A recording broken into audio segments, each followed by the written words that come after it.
미성년자 성착취물을 조직적으로 제작하고 인터넷에 퍼뜨린 N번방 사건 기억하실 텐데요. 성범죄가 점차 온라인화되면서 아동과 청소년의 피해도 심각해지고 있습니다. 네, 지난 2019년 성범죄 판결을 살펴봤더니 전년도보다 아동 청소년 피해자가 2배 넘게 늘었습니다. 송성환 기자의 보도입니다.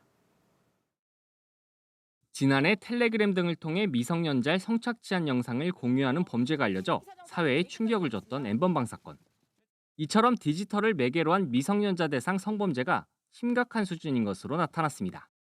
지난 2019년 유죄 판결이 확정된 아동 청소년 대상 성범죄를 분석해봤더니 디지털 성범죄 피해자 수는 505명으로 전년도보다 2배 넘게 증가한 것으로 나타났습니다. 디지털 성범죄자 증가폭이 19%였던 것을 감안하면 범죄자 한 명이 다수의 피해자를 만들 수 있는 디지털 성범죄의 특징이 나타난 겁니다. 전체 아동 청소년 대상 성범죄는 전년도보다 줄었지만 디지털 성범죄는 오히려 증가 추세입니다. 채팅 앱과 SNS를 통해서 성착취물 제작은 물론 성매수와 성매매 알선 등 오프라인 성범죄로까지 이어지고 있습니다.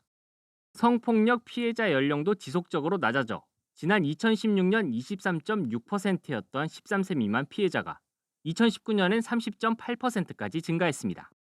특히 디지털 성범죄 피해자는 13살부터 15살에서 가장 많았습니다.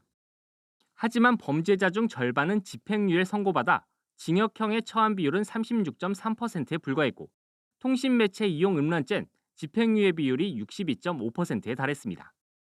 여성가족부는 온라인상에서 아동 청소년을 유인해 성범죄를 저지르는 그루밍 범죄에 대한 처벌 근거가 마련된 만큼 디지털 성범죄 처벌을 강화하겠다고 밝혔습니다. 또 오는 9월부터는 디지털 성범죄에 대한 경찰의 위장 수사가 가능해져 예방 효과도 있을 것이라고 기대했습니다. EBS 뉴스 송성환입니다.